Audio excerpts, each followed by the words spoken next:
Vamos a ver el día de hoy lógica proposicional. Es parte de lo que habíamos empezado a ver la semana pasada, pero ahora lo vamos a ver un poco más a detalle. Nos dice que al principio donde de la lógica trataba con argumentos en el lenguaje natural. En este ejemplo vamos a preguntar, ¿es el siguiente argumento válido? Todos los hombres son mortales, Sócrates es hombre, por lo tanto Sócrates es mortal.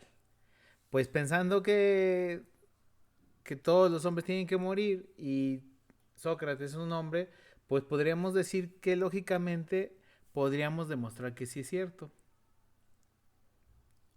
¿Qué pasa con el siguiente caso? Algunas personas son mujeres, Sócrates es una persona, por lo tanto Sócrates es mujer. Pues este no es válido, no es válido el argumento. Porque aunque Sócrates es una persona, pues no es una mujer.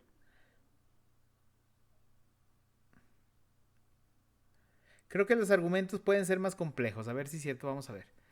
Creo que todos los hombres son mortales. Creo que Sócrates es hombre. Por lo tanto, creo que Sócrates es mortal. Este argumento es válido. ¿Por qué? ¿Qué significa creo? ¿Qué pasaría si reemplazáramos creo que por no sé si?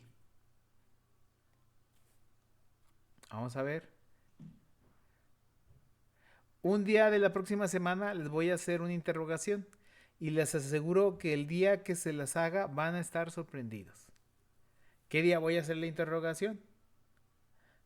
Como pueden ver, esto de la lógica proposicional, pues cada vez que la vamos analizando se va haciendo un poquito más compleja. La matemática en el lenguaje natural, la paradoja de Berry. Podemos representar los números naturales usando oraciones del lenguaje natural. 1520, el primer número. El número de palabras en el diccionario de la Real Academia es finito. El número de oraciones con los más de 50 palabras es finito. Sea B el siguiente número natural, el primer número natural que no puede ser definido por una oración con a lo más 50 palabras tomadas del diccionario del Real Academia. B está bien definido, pero con solo 25 palabras. Tenemos una contradicción. Aquí está la paradoja de Berry. Aquí hay más paradojas. También puede aparecer paradojas, perdón, usando lenguaje matemático. Sea el conjunto de uno, 2, 3, A pertenece a, ¿no? Sea B 1, 2, 3, el conjunto de uno, 2, 3 y el conjunto de 4, 5, A pertenece a B, sí.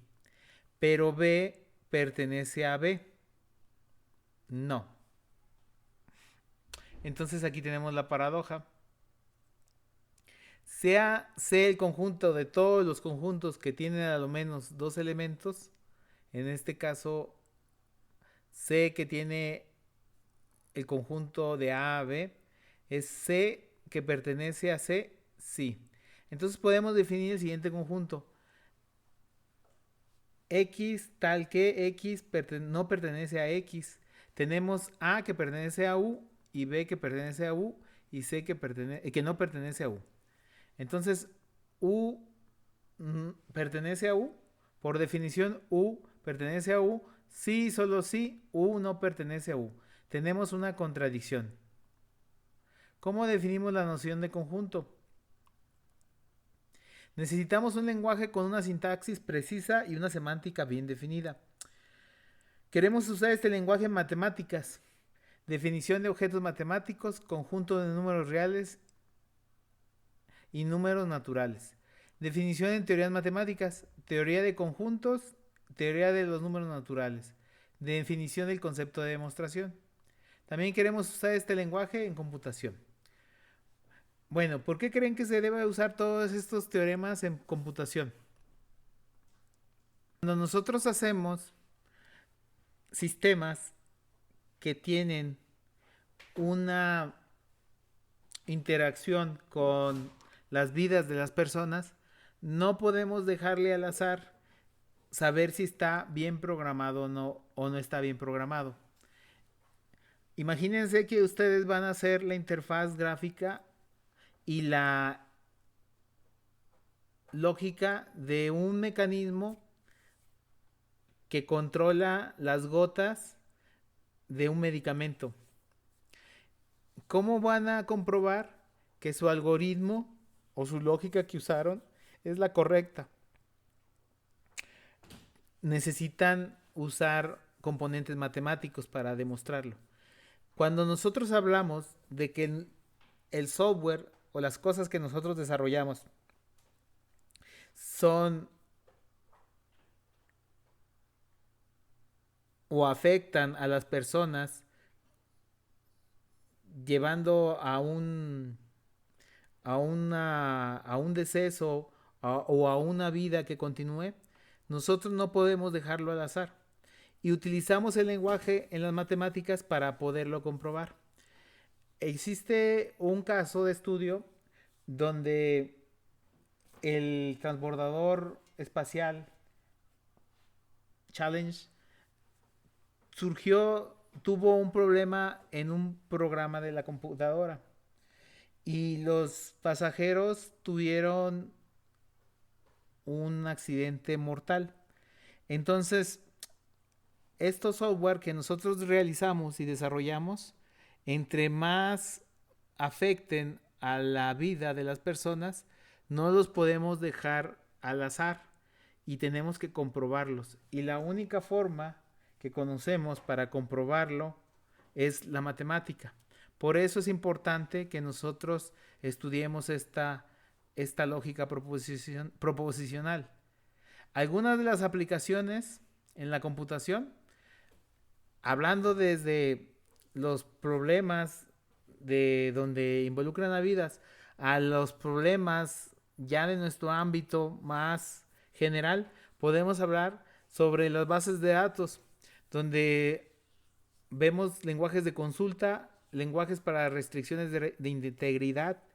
En la inteligencia artificial, en la otra materia ya hemos hablado sobre representación de conocimiento, razonamiento con sentido común. Ahí es donde se utiliza esta lógica.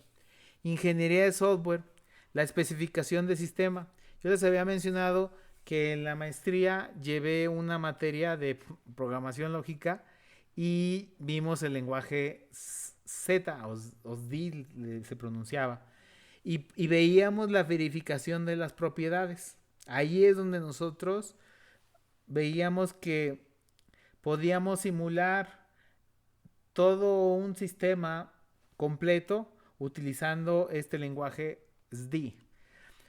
Teoría de la computación, donde hablamos de la complejidad descriptiva, algoritmos de aproximación, y en la criptografía, donde verificamos los protocolos criptográficos. Bueno, estos son algunos campos de la lógica en computación, hablando también de procesamiento de lenguaje natural.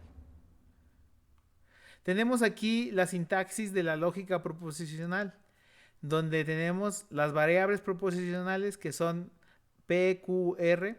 Aquí están, así las vamos a ver. Los conectores lógicos o conectivos lógicos, que son todos los que ya hemos visto, que es el AND, el OR, la negación.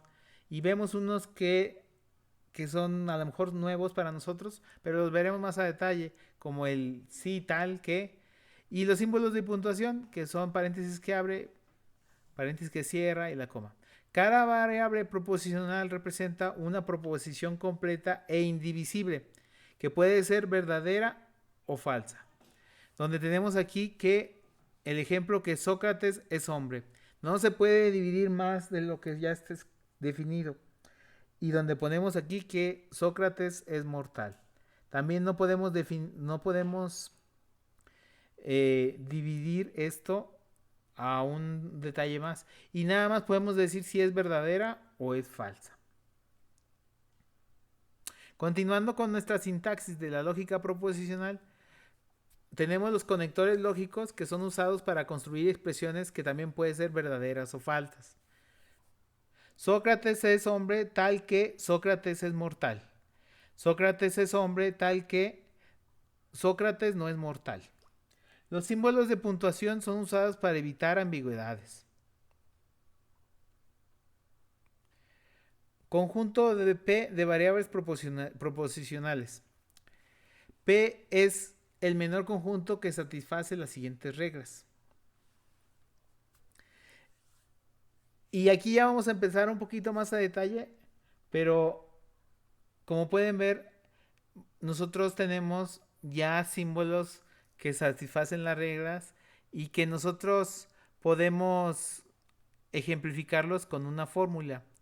Y tenemos esta fórmula que es P negada tal que Q o R, o tal que Q o R. Y este es nuestro enunciado. La naturaleza de la definición es inductiva. Permite construir programas recursivos para checar si una fórmula está bien construida. Permite definir inductivamente conceptos asociados a las fórmulas y permite demostrar inductivamente a propiedades de las fórmulas. Que debemos definir una función a la que indique cuántos símbolos tiene una fórmula que P y Q es igual a 5. Para cada P que pertenece a P, la P es igual a 1. Y aquí tenemos el caso inductivo y en el ejemplo tenemos que P y O, P o Q. Y donde define la función de pi y pd que indica cuáles son los números de paréntesis izquierdos y derechos en una fórmula respectivamente. Como pueden ver, ya empezamos a utilizar nosotros la lógica para empezar a definir y comprobar lo que nosotros queremos comprobar en nuestros enunciados. Bueno,